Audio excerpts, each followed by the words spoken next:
Welcome to Estherpreneur, a podcast for entrepreneurs and leaders doing business and life God's way. Each week, we discuss biblical and practical tips to improve your mind, business, spirit, relationships, and finances. Listen along as I speak with special guests on how to thrive in all aspects of life. Hi, I'm Edna. Like many of you, I wear many hats. I'm a military wife, mother, author, certified John Maxwell business and executive coach, trainer, and founder of Favor and Wealth, where we help the good guys win. So tune in as we bring on the light. Well, hello everyone. Thank you for tuning in for another episode of the Podcast. My name is Edna Harding, and I'm nothing but a messenger of hope, life, and truth here in the marketplace. Here I am live recording here in Huntsville, Alabama. Where are my Alabama people at? If you're in Alabama, please connect with me on LinkedIn. I need to make some friends here. It's nice and cold here today. And, it's a beautiful day today. I just wrapped up a group mentoring call with my clients this morning. And so I am excited to share some wisdom nuggets that I think will bless you and just help you with your particular season, especially in sales. Now, for the most part, a lot of times people depend on sales from networking events, from maybe your social media, maybe from your YouTube videos, maybe from knocking on doors and so forth. But the worst thing that nobody loves doing is cold calling.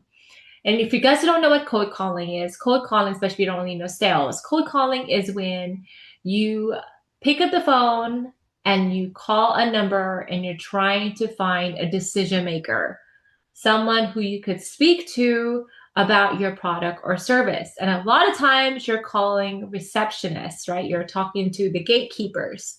So this is more for a business to business environment, but I think it's also relevant to those who are doing business to consumer. And so today's episode is going to be very practical. Obviously, there's going to be some biblical truths in here, as usual. I hope you guys enjoy it when I give biblical analogies. But today's going to be about cold calling. And I just want to say, get ready, guys. I hope you have fun and you apply it this week. For those of you guys who are new here, welcome. I am nothing but someone who just loves to share nuggets from the Bible on how to grow your business. So if this is something you're into, you're in the right spot.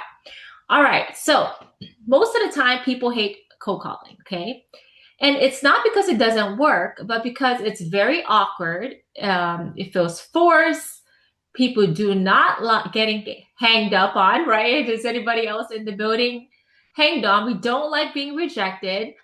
And it doesn't feel right that we're like interrupting someone's space and then telling them to talk to us, right? And so it's even worse for someone who's a Christian, right? A Christian business owner, because now you may think like, oh, is this being pushy? Am I being manipulative? Is this how God wants me to grow my business? There must be a better way. There must be an easier way.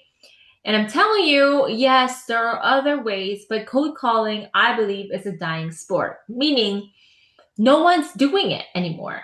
And so when you cold call, when you pick up the phone versus other people who are actually just emailing away or sending messages away or sending messages or, doing the directing versus picking up the phone, I think you have a better chance of getting through the noise because you stick out like a sore thumb.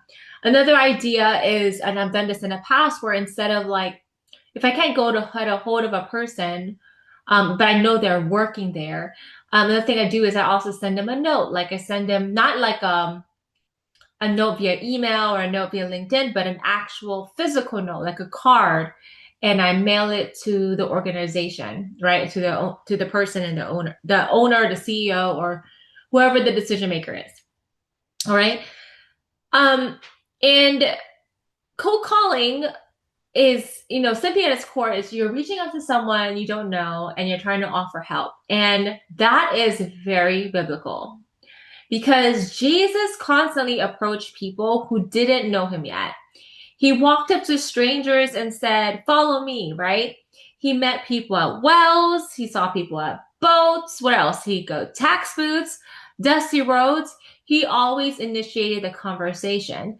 And today I'm going to give you guys 5 cold calling strategies from the life of Jesus that will, and other characters in the Bible that will change how you approach outreach forever. And I hope that you're encouraged by this episode. I'm really excited. This is like a topic that I absolutely love because everyone hates it. And in the beginning, I used to hate it, but because I've had so many rejection from cold calling that you can kind of get used to. You kind of laugh. You could make a joke about it, actually. Make a game out of it, not a joke. Okay. By the way, guys, in full transparency, I ate a lot of baklava, and so I'm stuffed and I'm so sleepy. So please bear with me. I'm really excited, but at the same time, like I should probably take a nap. Okay, so the first tip I want to share with, I know that was probably too much information, but is lead with service, not need. Okay, because most people cold call because they need money. Right? That's a lot of the reason why, like, oh my gosh, you're cold calling is probably because you don't have enough customers. But that's not how Jesus operated, okay? He didn't approach people saying, hey, I need followers, or hey, I need disciples, right? Or hey, I need a huge crowd. No, he approached them saying, I have something for you, okay? He had healing for them. He had truth for them. What else did he give? Freedom. What else?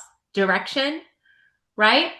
And in Mark 10:45, it talks about how the Son of Man did not come to be served, but to serve. And when you call from a place of need, people will feel the pressure. Okay. They will feel the pressure and they will like push you away. But when you call them from a place of service, people then feel relief. Okay. So they won't feel like, you don't want to sound scripted. That's the worst thing you could do, right? Initially, you'll sound scripted, but after you do it for quite some time, then you'll sound normal. Okay. So to get practical, before you pick up that phone, okay, before that call, I want you to ask yourself, okay, how can I help this person today? Okay. So for me specifically, I'm going to give you an example. So for me, one of the services we provide is we actually do the prospecting and the cold calling and the marketing for the client, right? And so we do everything from coming up with a lead magnet, right? Some giveaway, something valuable, and not like no fake stuff, but real something truly valuable for the potential prospect to give them a taste of working with us. And then we present that as a way for them to get to know us. So you don't sell them away, you add value first. And so what we do is we actually go and, work with those who don't have time to do any cold calling or prospecting. They don't have time to do research on their potential target client. They don't have time to do like anything to train their people, their sales rep or whatever, or they're wearing multiple hats and they just don't have time to do that, and they prefer to just do the networking in person, and they just don't have time, okay, or they don't want to. And so what we do is when I think of people I'm going to call or speak to, it doesn't necessarily be over the phone. It could be in person. Is I always talk about, okay, well, I typically help people who are so busy with the day-to-day business stuff, they don't have time to look for new customers. Okay. They're serving their existing customers. They're looking for new customers. They don't have time to do the cold calling. And every single time when they hire someone, they're just not cutting it, right? And so they need a professional, i.e. me, right? Someone who's a senior, like who's sold pretty much everything and everything to corporations, from IT solutions to engineered systems to logistics, supply chain solutions. What else did we sell? Oh my gosh, my brain's going blank. Leadership training, staffing, like just a lot of different things for corporations. So we know the lingo. We know how to talk with people who are executive level. Because when I was in, let me give you an example. So when I was in corporate, I was a senior, like I was a director of business development, right? And I think if I would have stayed and didn't leave my corporate job, I probably would have been VP already a long time ago. But I'm a senior executive, senior business development executive, senior marketing executive that is doing the prospecting, picking up the phone and speaking to a potential prospect, warming them up, asking qualifying questions, connecting with them, and then passing them on to you. So how can I help this person today to ask the question is I literally save them time and money in the long run because they don't have to train a newbie or someone who's not an expert in doing cold calling for corporate. They'll get results and then they get the qualified lead and the warm introduction, right? So that in itself, I'm solving a problem. Okay. Does that make sense? So before every call, I ask, how can I solve this person today? So you have to have that mentality. Then what problem might they be facing? Like what insight can I offer, right? And so then one of the things I could also explain, for example, for insight I can offer is that if you're depending on AI to do your marketing, that you're going to be like a loss. People know if it's AI generated or if it's a genuine person. People will know if it's a script or if it's a genuine person. Because I've been doing this for such a long time, it's very conversational. It's not very salesy. And people, I'm talking to a peer because I've done it since I was like, my goodness, like in my late teens and my early 20s, I've been working with C-suite all this time. And so I talk to them like another person. I don't interact with them like, they're anybody important, because when I say, I mean, of course, everybody's important, but I'm not intimidated by their titles, okay? Because I've done this for a living for a very long time. So that's one thing, that's the insight I can offer. So if you're depending on AI or a bot or a newbie to talk to C-level, it's going to be easier, it's going to be harder for them to connect or build rapport right away than someone who's already been there, done that. Does that make sense? So that's an insight I can offer, right? And so even though, yes, I'm more expensive than hiring an intern or using a bot, an AI bot, like a marketing or even like those those auto dialers and things of that sort, there's something about a person hearing another person, right? I'm not going to give you all my secrets. If you want my secrets, go get my book, The Ugly Side of Sales 2.0, with shameless plug, because I give some of my secrets there. All right. So here's an analogy. Okay. So you have a beggar knocking on the door asking for money. Okay. Where you have a doctor knocking on the door offering a cure. Okay. Both of them are knocking, but then the posture is completely different. So don't be the beggar, be the doctor. All right. Tip number 2, where are the fish? Go where the fish are. Okay. Jesus didn't tell fishermen to fish in empty water. Okay. He said, follow me and I will make you fishers of men, Matthew 4:19. And fishermen know one thing. Okay. You don't fish everywhere. You fish where the fish are. Okay. So many people hate cold calling because they're calling the wrong people. Okay. Why? Because they call random lists. They pitch to the wrong audience. Maybe they talk to the people with no need or budget. And then what they do, they say cold calling doesn't work. Well, no, it's not cold calling doesn't work. It's because bad targeting doesn't work. Because in the scriptures, it says, do not cast your pearls before swine, which means it's not about judging people. It's about discernment. Sorry, guys, my throat. It's about discerning, okay, is this person worth calling? So a lot of times what they do is they just give them a list, but they don't do any research on the prospect. They don't understand, like, do they have the right revenue? Do they have the right employee? What kind of projects are they working on? Like, you have to do a little research before you even start calling them, okay? And so one of the things that I do differently with my team is we do research on, I tell them specifically, okay, these are the problems we solve. I want you to go look and see if they have any current projects that would need this, for example. And then we make sure that they have the revenue. So we'll do research. What's their revenue right now? How many employees do they have, right? Like we look at data and then we decide, okay, should we take this person off a call list or keep them on? Okay. So we're not just calling everyone and their mamas. It's a targeted approach. Okay. So before you call anyone, I always ask, okay, do they have a problem I solve? Maybe, maybe not. But if it's definitely not, then you remove them, okay? Can they afford the solution? Okay, if you see that they're filing bankruptcy, obviously they can't, okay? Do they have authority to decide? Is this a decision maker? or not. And if you not, when in doubt, always call the CEO. I've noticed that every time when I call the CEO of the company, they're usually the one that I can get a hold of, and that usually makes my life easier because they basically tell their employees to make the decision for them. Okay, make the decision for them. Hey, use this person. Okay, and also even if they don't tell them to use that, the fact of the matter is the CEO referred you, then more than likely you already have an advantage off of someone who's just calling that was not referred by the CEO. Okay, always start from the top. That's just my rule. And it really does help me. Okay, um, so the question, okay, so here's an analogy. You're not going to try to sell umbrellas in the desert, are you? You go where the rain is, right? So we're going to sell umbrellas if it's a desert. Go where the rain is, okay? So be specific on who you're targeting and make sure that you're not wasting your time. All right. The third thing, speak in parables, not pitches. Jesus rarely used complicated explanations. In fact, he had very simple stories like the lost sheep, the mustard seed, right? The prodigal son was another one. Good Samaritan, right? Why? Because stories bypass resistance. And, in most cold calls, unfortunately, they fail because they sound like scripts. Hi, I'm calling to offer blah, blah, blah, blah.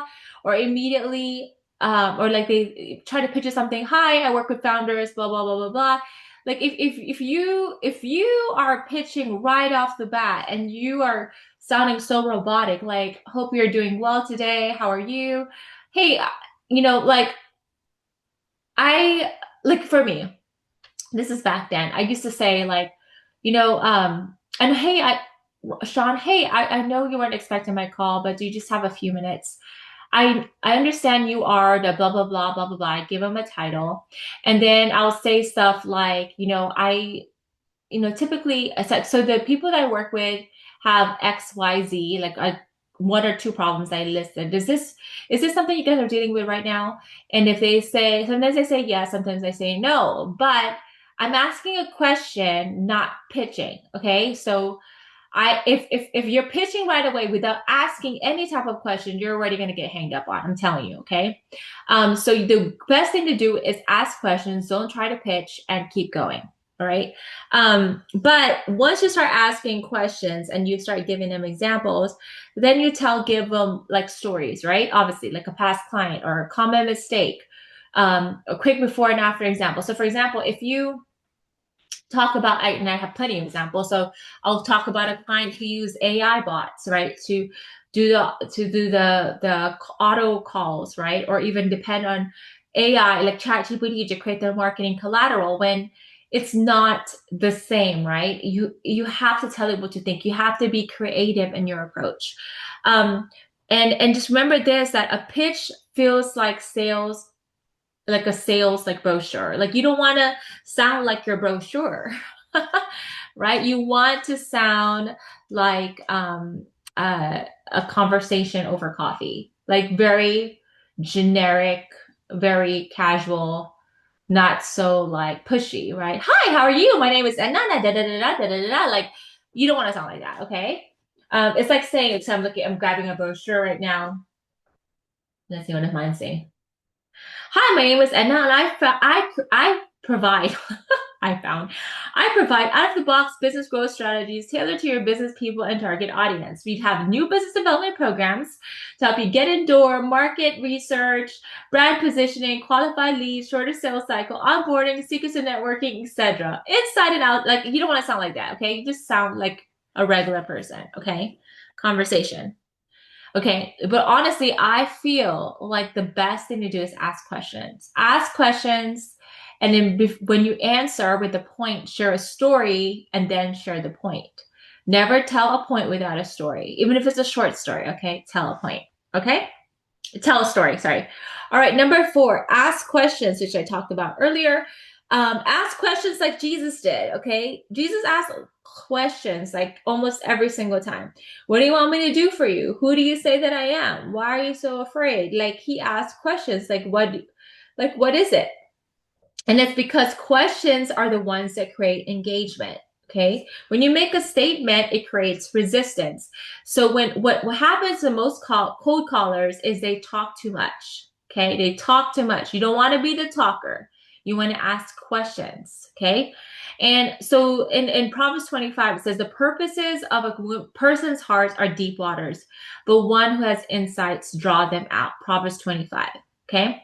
So here are some questions that you could ask on a cold calls. Okay. So for example, what's the biggest challenge you're facing right now in this particular area? So for example, let's say, so right now when it comes to your outbound sales, like not your inbound, but your outbound, outbound campaign, sales campaigns, like what is the biggest thing that you're facing right now? What are you currently happy with how it's working, right?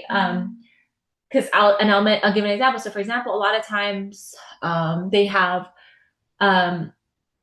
people who are marketers that are being asked to go out there and sell, when in reality prospecting and doing cold calls and selling is different from marketing. Okay, you're looking for a hunter, not a farmer, right? So those type of questions, right? I ask the question, but I also give examples, right? Another question could be, if you could fix one thing in your process, what would it be? Or you could say, what would you say is your problem child right now in your whole like ecosystem, right? Something like that. That really helps. Remember that a hammer forces things into place, but a key unlocks what's already there. So your goal is to identify what's already there by asking the questions. So think of your questions as keys, okay? And number 5, don't fear rejection. You have to expect it, because Jesus was rejected constantly. How many times did people reject him or made fun of him or thought he was weird? I'm sure a lot. Entire towns refused him, right? Religious leaders opposed them. Even his own people doubted him, and according to John 1:11. But one thing about Jesus, which I love, and then for myself as well, is he didn't stop. He kept moving on. And so if anyone will not receive you, you have to shake off your dust, just like Jesus told his disciples. Now, this is a cold calling strategy that I think if you just think about this and really apply it, you're going to make it so much easier. Don't take it personal. Sometimes too, like the customer on the other end is having a bad day. I can't tell you how many times people hung up on me, or did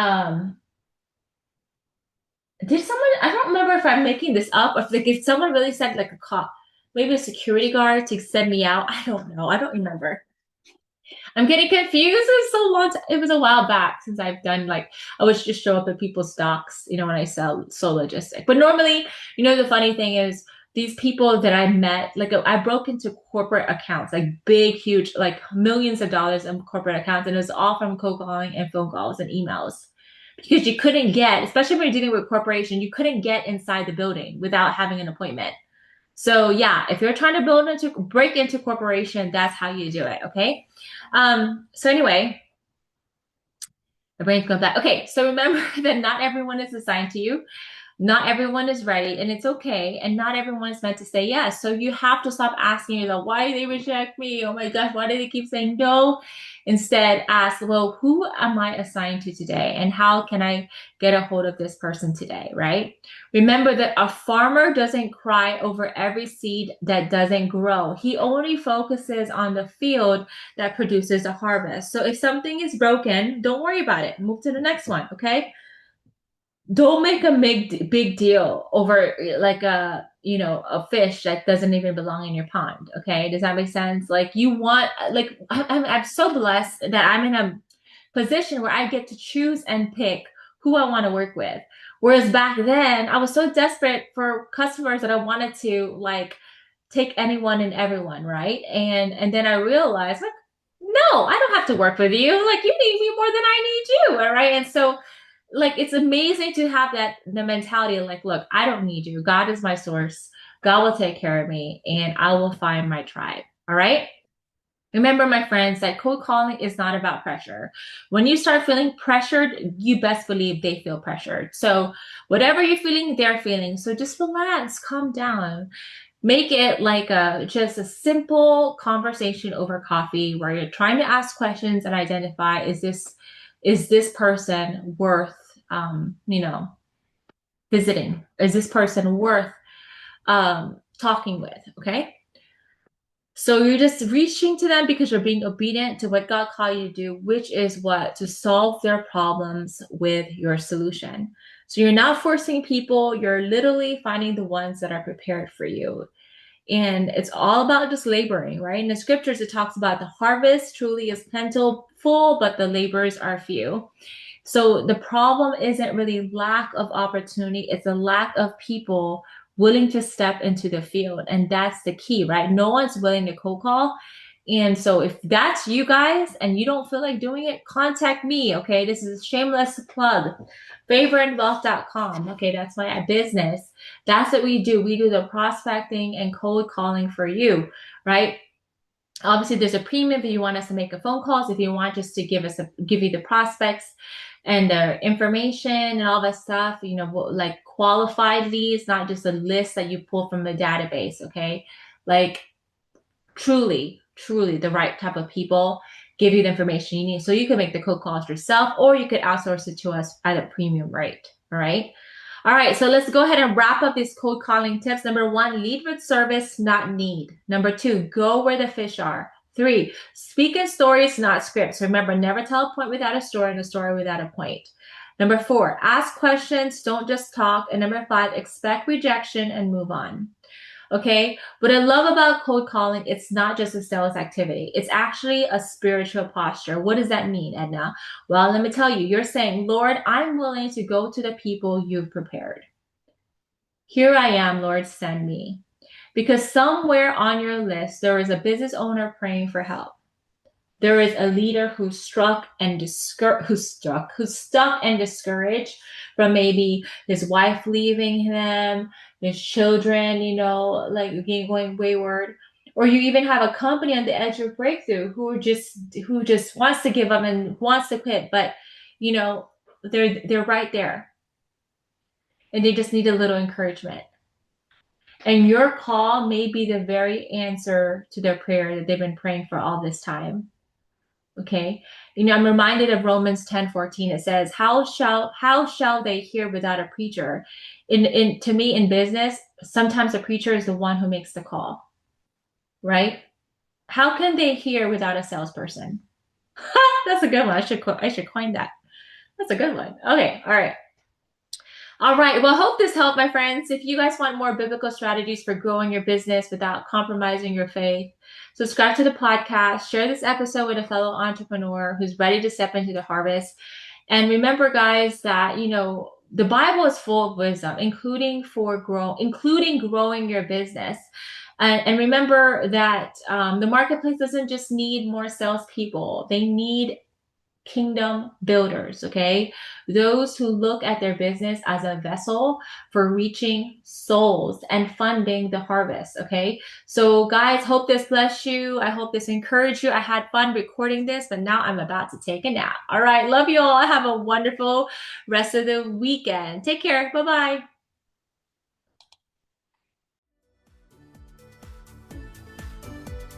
Thanks for joining us this week on Estherpreneur. Make sure to visit our website, favourandwealth.com, for more information on our services. While you're at it, if you found value in this show, we'd appreciate a rating on iTunes, or if you simply tell a friend about the show, that would help me out too. Also, check out my book, The Ugly Side of Sales, available on Amazon, where I share 7 of my secrets on how to win and grow business the right way. Until next time, keep shining.